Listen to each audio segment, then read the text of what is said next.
કમોસમી માવઠાના મારથી ઈંટો પકવતા કારીગરો પરેશાન। કાચી માટી, કોલસોમાંથી બનતી ઈંટો પર વરસાદી પાણીએ કહેર વરસાવ્યો।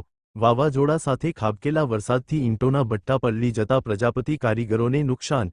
તૈયાર થયેલ ઈંટો પર વરસાદ પડતા ઈંટ ભાંગીને ભૂક્કો થઈ જતા મહેનત માથે પડી। રાત દિવસની મહેનત પર કમોસમી માવઠાના મારે પાણી ફેરવ્યું। ઈંટો બનાવતા પ્રજાપતિ કારીગરો થયા હેરાન પરેશાન। ખેતીપાક સાથે ઈંટોના ભઠ્ઠા નષ્ટ થતા સરકાર પાસે સહાયની માંગ।